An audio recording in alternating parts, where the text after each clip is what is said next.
Good afternoon, everyone. My name is Perry Lam, and I'm Vice Chair of OASA. OASA is the Orion Entrepreneurship Space Academy.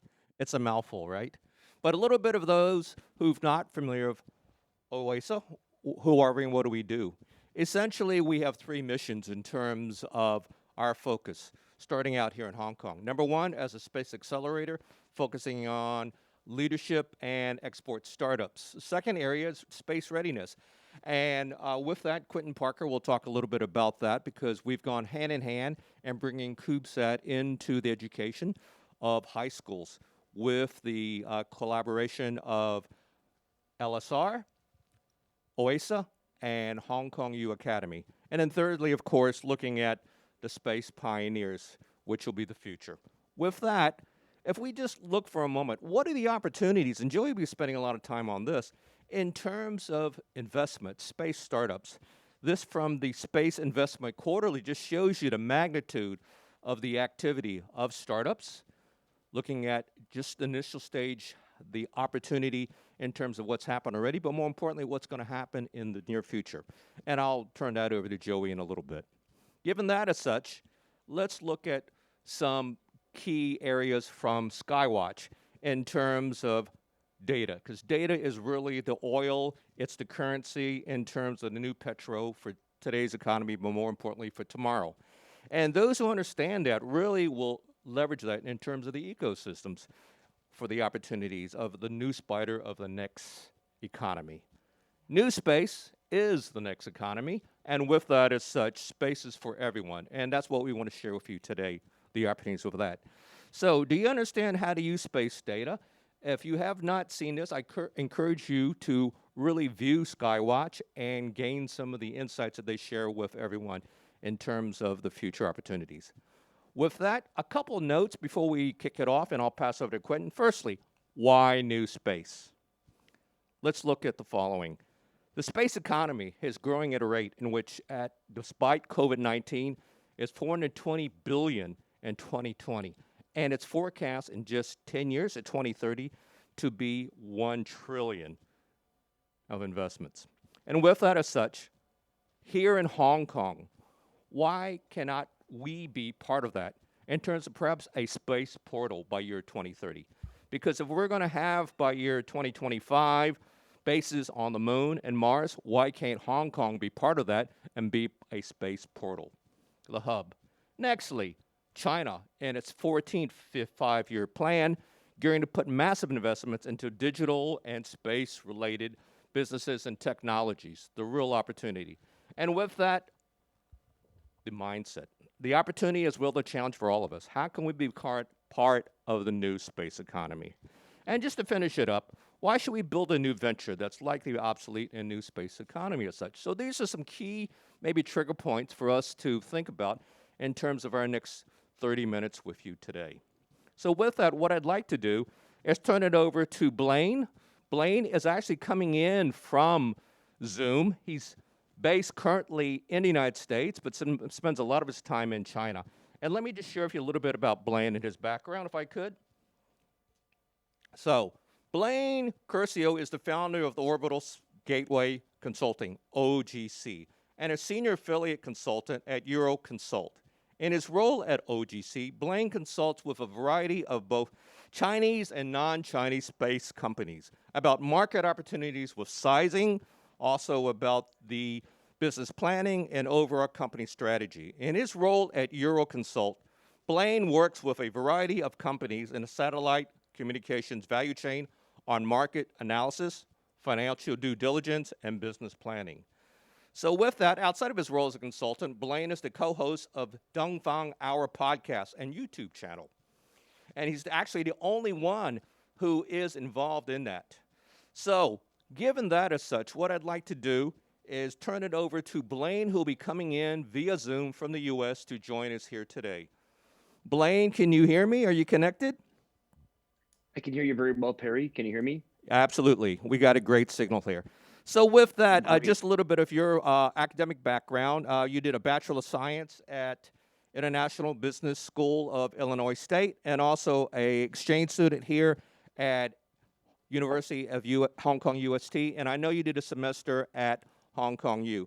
So with that, Blaine, you're going to be talking and sharing with us about the emerging Chinese commercial industry as such, and the sectors that have grown quickly. So if I could, can I turn it over to you, Blaine? And the stage is yours, along with the Zoom control. Sounds good. Well, thanks very much, Perry, for that introduction. And I will be sure to keep this within the 5 minutes because I know that we have a lot of topics to cover today. So as Perry mentioned, my name is Blaine Curcio. I'm the founder of Hong Kong-based Orbital Gateway Consulting. I also work with a Paris-based consulting firm called Euroconsult. And today I'm going to give a brief overview of the Chinese space industry, and then a bit of a very shallow but still deep dive into investment into Chinese space industry, and then a few leading Chinese space companies, and then a slide with further reading that is yours to take home. I don't think we'll get into it during the 5 minutes. So when looking at the Chinese space sector at a very high level, I think the first important thing to mention is that it is still very much a state-dominated sector, but that the state in that context is not a monolith. There are a lot of different things that could be considered the state. And so if we look at this chart here, we see that there's a handful of these sort of light green boxes that indicate different large state-owned enterprises, or otherwise the Chinese Academy of Sciences, or otherwise the China National Space Administration. So basically you have a large state-owned apparatus, but there are many different stakeholders within that state-owned apparatus, that being different space industry, state-owned enterprises, the CAS, CNSA, and also provincial governments and city governments, and other different stakeholders that are quite relevant in the emerging commercial sector. And if we look at the bottom of this chart here, the private companies, these are small. It's relatively small as a percentage of the total workforce, but they are a large in number and they are growing very quickly. And they're interacting with these different stakeholders in interesting ways that I think are quite relevant in the Hong Kong context and also in the Greater Bay Area context, because as I mentioned, you have some of these provincial and city government actors being quite significant in the context of Chinese commercial space. But again, first main takeaway from this slide, I think, is that you have the state is still the largest player, but there are many different ways to interact with the state because the state itself is not a monolithic thing. It's quite diverse. And so looking at commercial space in China and sort of looking at where it's come from and sort of what it looks like now. So commercial space, if we can define it, that definition is admittedly a bit fuzzy, but would generally be companies that are, their main objective is to make money as opposed to technological R&D for state strategic purposes, or as opposed to creating jobs.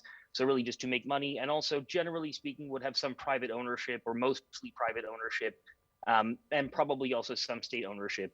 And so if we look at commercial space in China, it really only began in 2014, 2015. And so as we see, basically zero funding up until 2014, 2015, up to a peak in 2020 of just under 10 billion RMB in mostly venture capital, but also a fair amount of local government and some more kind of like state sort of PE type funds going into commercial space companies. And in 2021, up to the end of Q3, we're at about 50% of 2020's total, but these numbers are a bit lumpy in the sense that, for example, 2020 Q4, there were a handful of very large funding rounds. And so it's not particularly relevant to look necessarily at particular 12-month periods. The trend is clearly upward. And the pie chart on the left gives us an indication of what types of verticals are quite popular in Chinese commercial space, as it were. And as we see, the biggest takeaway, pretty obviously, is that launch is almost half of all funding over the course of the last 7 years. So there's about 25 different commercial launch companies in China today, and that number is surprisingly still growing. There are still VCs that are throwing money at newly established commercial launch companies even now, but there's 20 of them. So just to give a couple of examples of some of the leading Chinese commercial launch companies, and this is more just to illustrate the complexity of the interaction between these stakeholders that I've mentioned. So again, local governments, provincial governments, the CAS, commercial companies, etc. So Landspace, one of China's leading commercial launch companies, arguably the closest thing China has to like a SpaceX. They've raised, it would be something like $300-400 million US. And some of that has come from a city government, Huzhou, in Zhejiang province, which has also given them some free land. They've gotten some subsidized office space from AVIC, so Zhonghang, the Aviation Industry Corporation of China. And that's, again, sort of this relationship with this large SOE. So they have these different stakeholders that are supporting these commercial companies to the extent that they are offering some different subsidies or incentives or other support. And again, there's a few other examples here. I know I'm just about at my 5 minutes, so I will make these slides available. That being said, that's all I have time to discuss. If you'd like to contact me afterwards, you can find me on LinkedIn at #ChinaSpaceGuy or check out my podcast. Thank you very much for your time, and happy to answer any questions later on. All right. Thank you very much, Blaine, and thanks for your time management as such. As we said, we'll have a Q&A following each speaker's session as such, and also we can do some follow-up in terms of questions you may have later after the actual conference itself. So let me move on to introduce Professor Quentin Parker, who's sitting right next to me. Quentin obviously is a familiar face and familiar name in terms of Hong Kong, being associated as the Director of Laboratory for Space Research at Hong Kong U. In fact, his office is right next door here from Cyberport. He has got a PhD from St. Andrews in 1986. Wow, you're that young. Okay, Quentin. And joined the faculty of Hong Kong U March 2015 as headship of the Department of Physics. In 2017, he became Associate Dean Global of the Faculty of Physics as such science. Thank you.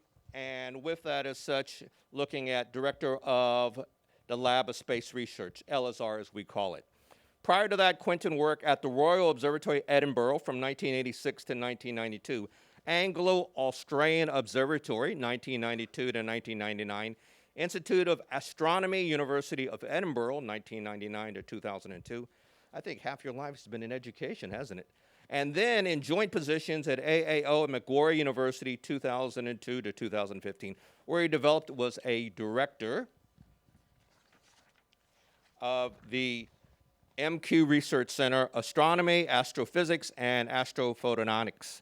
Research activities are mainly, but not exclusively, associated with wide-field astronomy, including PI for UST H-alpha survey, large-scale redshift surveys, galactic archaeology, supernova remnants, and especially planetary nebulae, where he discovered more PNE than anyone else in history in the field. He has, based upon that, then also done his academic studies at various universities within both Australia, the UK, and Hong Kong, and he's published over 563 papers and articles with 18,000 citations. Quentin has a long-term interest in Chinese bronze artifacts. In fact, he spent his time this morning in a laboratory doing that, as we were talking to earlier. And what he's going to share with us today is the value of supporting academic legitimacy behind the entrepreneurship approach for greater impact. So with that, let me turn it over to Quentin Parker. Quentin. Thank you very much, Perry, for those slightly excessive words on my behalf, but I appreciate them anyway. So I've been here at Hong Kong U for just over 6.5 years, and I spent about half my career in government science of various kinds and half my career in academia. So I'm the director of something called the Laboratory for Space Research that was set up in 2017, essentially under the previous Dean of Science, Sun Kwok. And we have 3 basic missions here. The first is to emerge as a leading interdisciplinary research center. Space is incredibly interdisciplinary. All the different kinds of technologies that are used from all sorts of different kinds are very, very interdisciplinary. Space engineering, space physics, space technology, AI, the big data, all these things are associated around the space economy in one form or another. So we want to emerge as a leading interdisciplinary research center in space and planetary sciences across the Asian region with a strong identity. That's the first slide. Second slide, please. Yep, there are more slides. Yes, sorry. Thank you. You saw our website at the bottom there. So please check out our website. We also have a Chinese version of the website. Second mission statement is to maintain and grow the LSR to be an internationally recognized brand for research excellence in mainstream space science and related programs. Thank you. And back the other way. Thank you. And our third mission statement is basically to strengthen and develop our ties to the mainland space program and globally. And we've been doing this very successfully over the last few years. We have more than 20 MOUs with all the leading mainland space entities, and also with some international entities like the Natural History Museum, which have the largest meteorite collection and Martian meteorites in the world. Zhejiang University, which has actually the best microsatellites research group within any mainland university. Nanjing University, who we've partnered with on 2 satellites. They have the best space and astronomy group in the mainland. These are very good universities. We've heard people talking about universities in the mainland. There are many universities in the mainland now in the global top 100. And even here in Hong Kong, we heard a previous speaker say, oh, we've got strong Asian-based universities. Actually, we've got strong global universities here in Hong Kong. Top 20 is my university, and top 50 for Hong Kong UST and CUHK. So we're globally impactful in education here in this city-state. Okay, next slide, please. So that's our first satellite, actually. You can see it up there.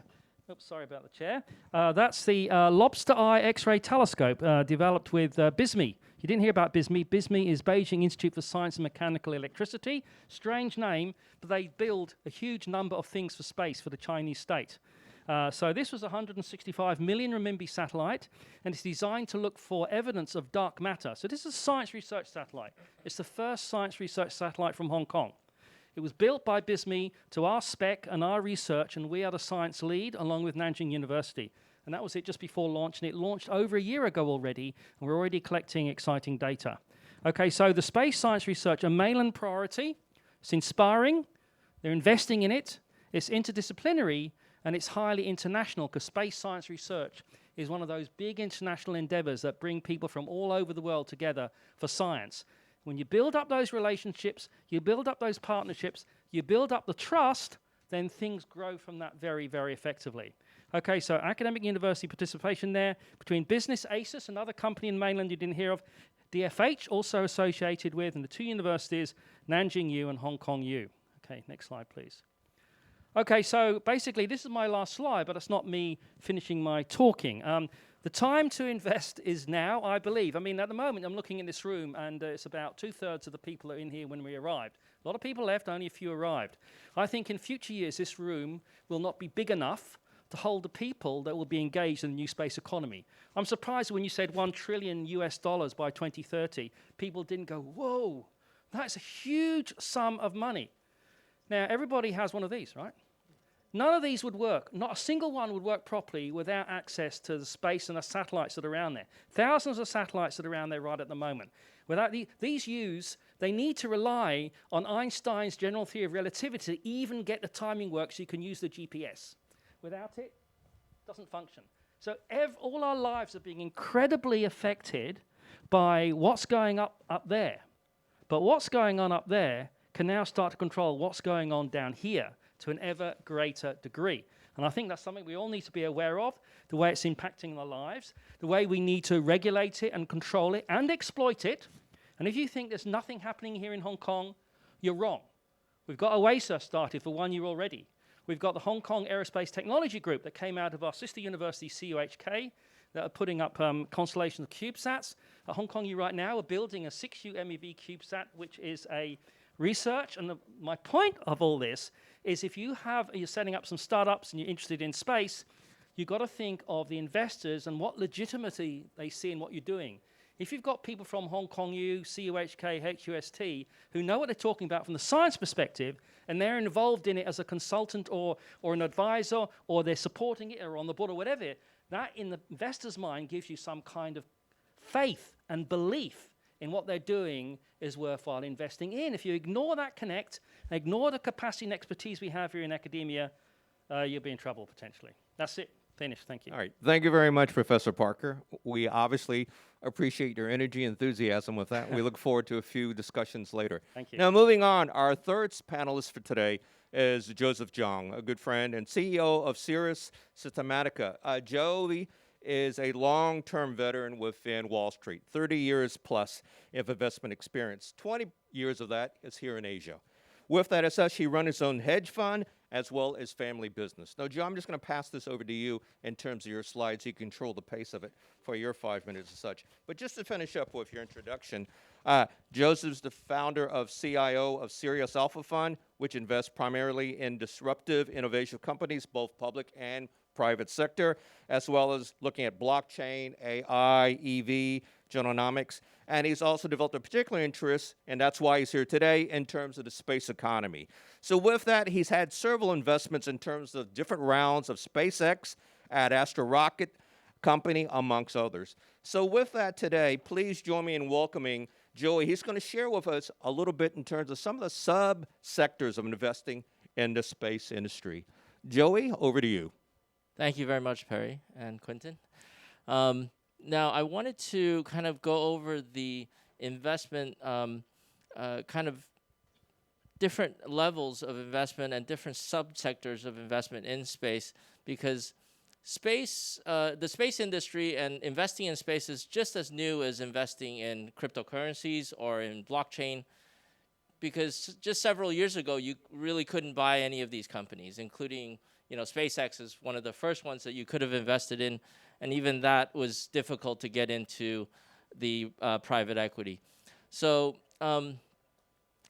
one thing that we want to realize is about 80% of the investments have been going into launch, and also in satellite development. But that's just the tip of the iceberg. We're not covering a lot of other stuff that is going to really come into light. And one of the things that I wanted to do is just kind of explain from bottom up. So let's go from bottom up. So right now you hear a lot about Blue Origin. You hear a lot about Richard Branson's Virgin Galactic. And that is a big part of the tourism. And that's where Hong Kong can really take a lead here as well, because Hong Kong is a tourist hub globally. So why not be the space global hub as well? So I think that's a great place for OASA and for the rest of Hong Kong to achieve is really look into being a service provider, to be in the travel lead in space. Now, those companies have really not really gone to space. They're kind of in low orbit.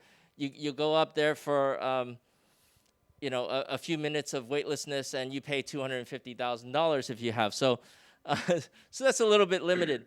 But you hear more about those companies, even though I don't think they're necessarily great investments at this point. Maybe they will be in the future. Now, the launch is what most people have been focused on, because they see the success that SpaceX has had. Now, prior to the success, they also had a lot of failures, and a lot of rockets blew up and everything. But that's part of the whole thing, okay?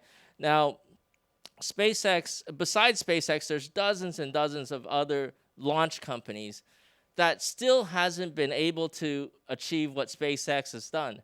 And, I think probably the next one will be one of the smaller space companies that will be able to kind of land the rockets back into space. Even Boeing hasn't been able to achieve that yet.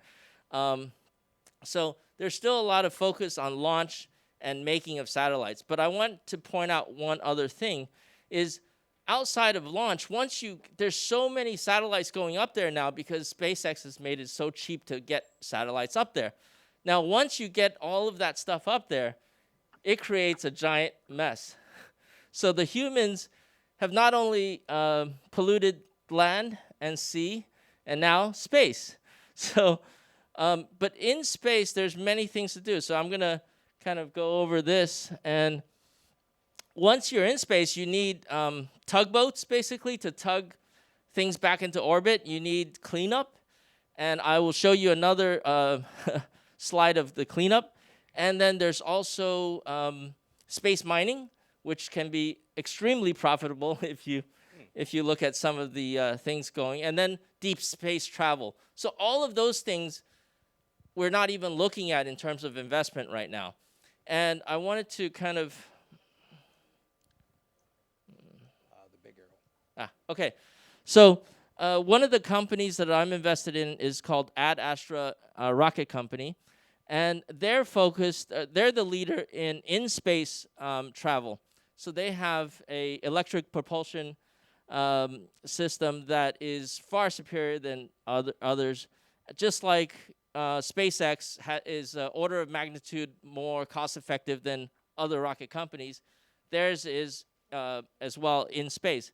So if you look at this site, actually, so Leo Labs, if you go to Leo Labs, you can look it up on Google, they actually track every single debris as well as satellite up there.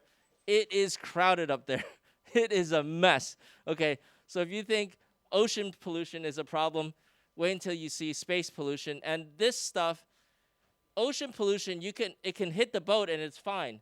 But if you have even the size of a dime, debris hit your space satellite or your space rocket, you're toast. So this is what that company is there doing is they're going to be the tugboat, the logistics, and the cleanup of space, and that's a huge economy as well as the asteroid mining and stuff. So yeah, that's it from me. I just wanted to kind of lay out the investment landscape. Great. Thank you very much, Joey.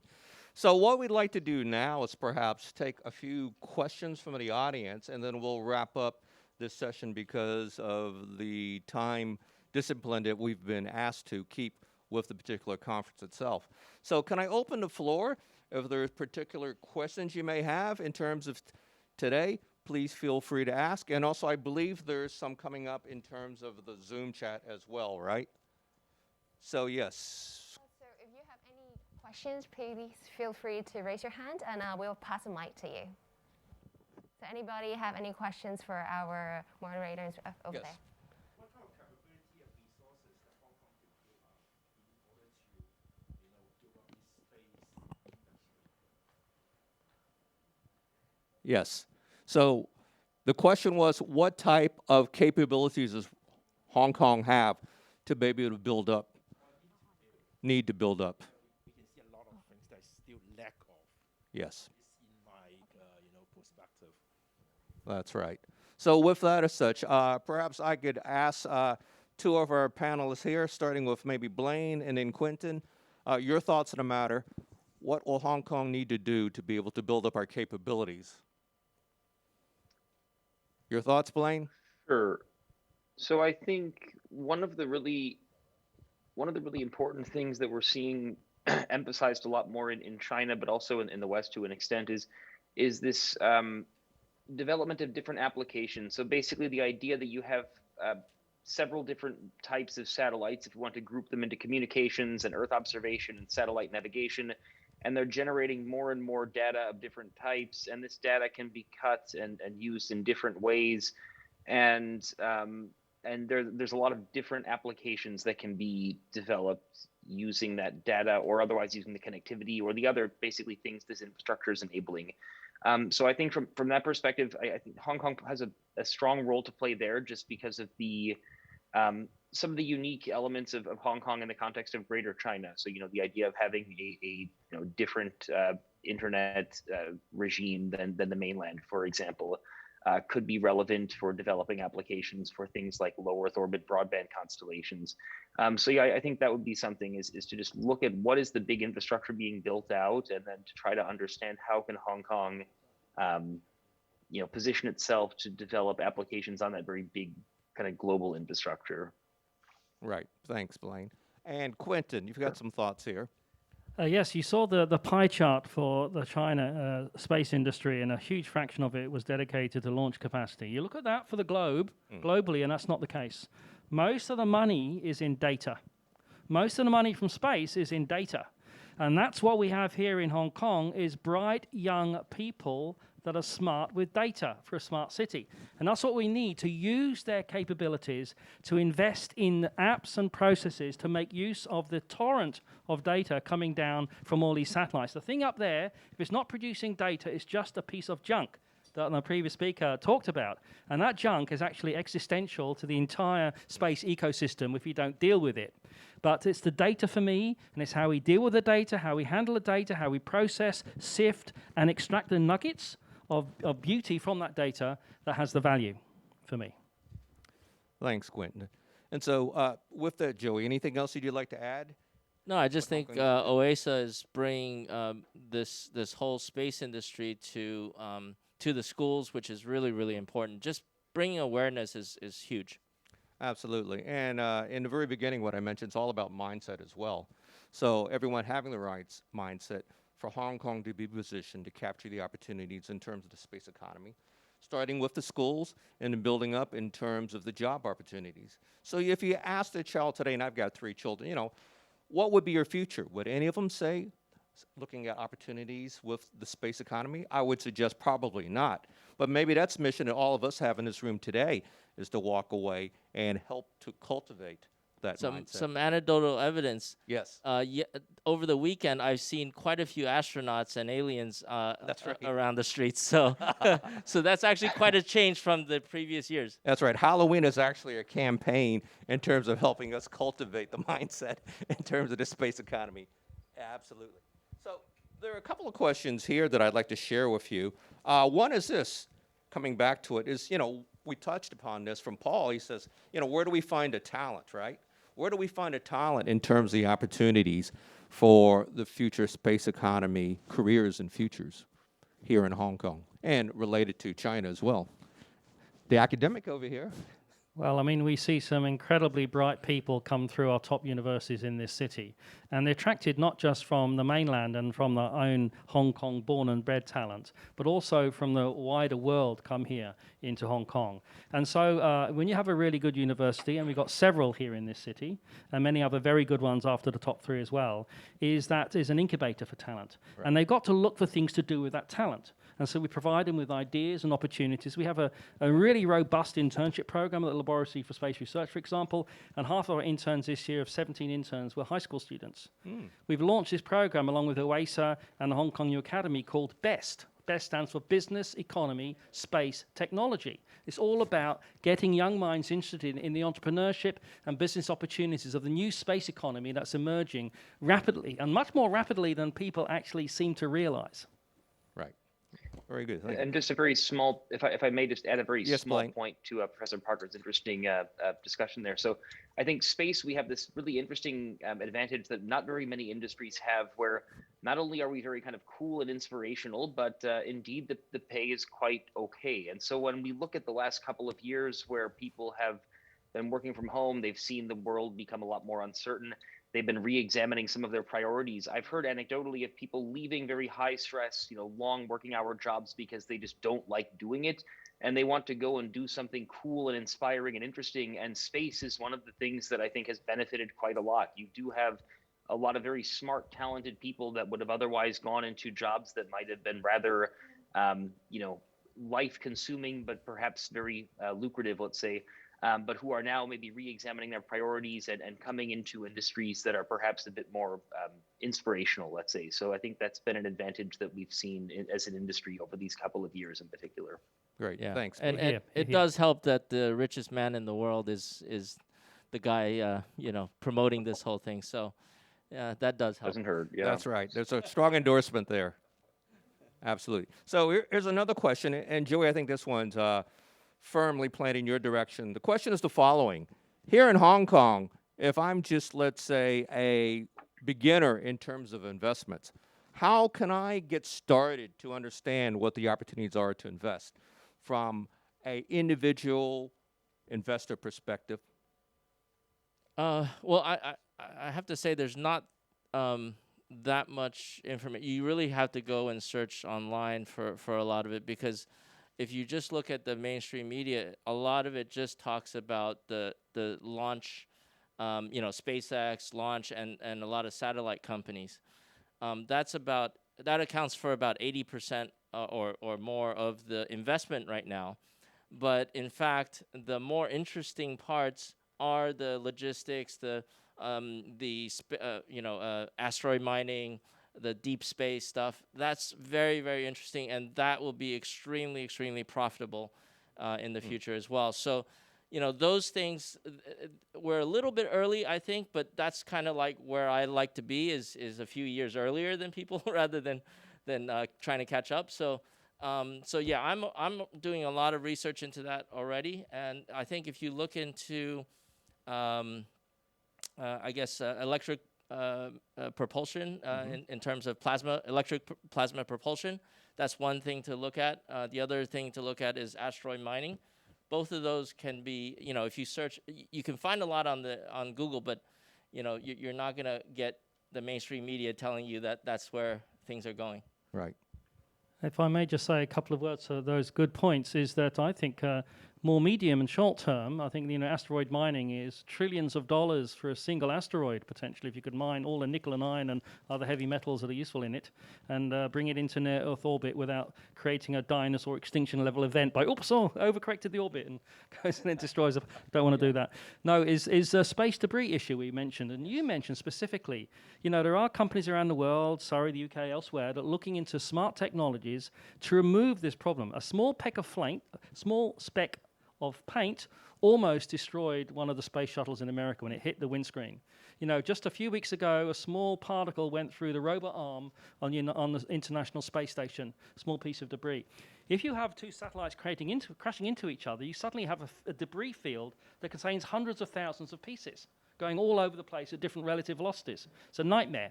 So we can start to clear that up. If we're not careful, we're going to get to the stage where we put anything into low Earth orbit and we won't be able to survive. It won't be able to survive. You'll have this cascading effect and everything will become uninhabitable for satellites. So we need to sort this problem out urgently, and money can be made in fixing that. Yeah, and like I said, you have to make a differentiation, because if you look at debris on land or ocean, it's not going to kill you if it hits you, not necessarily. But in space, any small speck is going to kill you.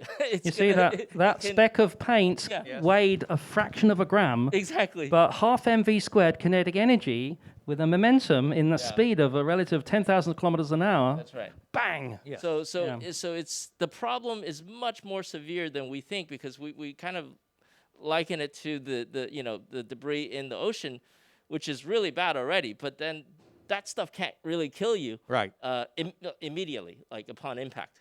Kills plenty of dolphins. Yes. Okay. Now I see we have time for maybe one more question from the audience here. We'll take one more question, and then what I'm going to ask is maybe each one of the panelists to share maybe a key message as a result today for everyone here to maybe reflect upon, think about as we move forward in terms of the opportunities within the space economy as such. So a final question from the audience. So any more questions from the audience? Please kindly raise your hand over there. Stranger on the front row. When we first started, you shown a picture of Skywatch. Yes. And they claim they have almost 1 trillion pixels of information every day beamed down Earth. That company is going to IPO pretty soon. So, and they create a platform where individuals can actually download information, and that information can look at your building and provide the information that Professor Quentin talked about. Can you extend that ability even further, that analogy, in terms of investment for Hong Kong? Because we're talking about data coming down, and this is how we're going to monetize it for Hong Kong. Yeah, I think data is just ones and zeros, as we all know. But when you have so much of it, I'm going to be working perhaps with something called the Square Kilometre Array, which is a massive radio telescope. The world's largest ever astronomy endeavor is going to create more information in one night than the current contents of the internet. So we're talking about data of such vast quantities that we don't know how to deal with it. We don't have the technology to deal with all that data. So how do you find what's the most valuable thing in it? And how do you find things in it that when you, got to compress it, got to compress that data because we can't keep all of it. What if you're compressing away value, compressing away discoveries? That's what sometimes happens in science. We throw away, the baby with the bathwater because we can't afford to look at all the data. So we look at the data that we expect, not the data that's actually there, and we miss stuff. So it's finding the hidden value that's in that data. I think that's where investment could make a big difference as well. Great. Thanks, Quentin. So, Blaine, maybe just to wrap it up for today, a key takeaway for everyone in terms of a parting message from you? Sure. So I think the key takeaway is that the Chinese commercial space sector is expanding very rapidly. We've seen a lot of money invested over the last handful of years. And a lot of the companies that have raised this money are now reaching a point of technological maturity to where they're actually just starting to do things. For example, rocket companies that have started, they raised money for the last 5 years are now reaching the point of launching. And so I think that when we look at that growth, there's a natural opportunity for Hong Kong. A lot of these companies, their founding teams are very kind of traditional space type of people, and they're not particularly international in their disposition. And so Hong Kong might have a role there. There's the opportunities in potential financing, or again, as I mentioned earlier, different internet regimes, various things like this. I think there are a lot of opportunities here. So yeah, definitely an exciting time to be covering the commercial space sector in mainland China, and I think a lot of opportunities to come from that in Hong Kong as well. Absolutely. Thanks very much, Blaine, for that, and beaming in Sure, from the thank you. U.S. All right, Quentin. It's only 3:06 a.m. here. It's all good, yeah. Well, of course, at the moment, the Chinese space program is going absolute gangbusters, especially in terms of national endeavor for research and science. Mission to the moon, the backside of the moon, Mars rover, first time worked perfectly, new space station that will be international, already up there with astronauts taikonautes in there at the moment. But against all of that backdrop of exciting things, I think it's very inspirational for our young people and get them engaged in STEM. But anyway, my actual takeaway message that I have prepared here: listen to the experts, seek multiple opinions, and grab your opportunities. So that's my simple take-home message. Thank you very much, Quentin. And Joey, your key message. Yeah, I mean, my fund is really focused on investing in innovative technologies. And I think over the last, say, 20 years, you know, a lot of investments will go up 20, 30% a year, and that's a very good return already. Because if you think about like car engines, they used to improve by 10 or 20% a year, and that's how technology improved for many, many years. But in the next 20 years, we're really talking about exponential change, and in terms of technologies that come out that are orders of magnitude, 1 or 2 orders of magnitude better than the previous generation. For instance, the Tesla. Why is Tesla market cap bigger than every other car company? Why is SpaceX launch price 1/10 of what everybody else is? You're going to see a lot more of that, and a lot more technology companies are going to basically leapfrog previous generations, and that's why you're going to have so many opportunities for 10 to 20 baggers in investments. Thank you, Joey. So just to close, I'd like to firstly thank the CVCF for having us today. Also, at the same time, thanking you for joining us. And I guess the key message is the following: is that, we have a wonderful opportunity here in Hong Kong, in China. I mean, the GBA is such. And now's the time to act, because the future is today. The opportunity for us to really seize the moment in terms of the future opportunities within the space economy as such is massive. So who knows, maybe next year at this time, we could have not just one panel discussion, but maybe a full day of panel discussions focusing on the different elements that we discuss. So with that, if there are any questions, feel free to contact us individually, the speakers or OASA, in terms of exploring other opportunities with you.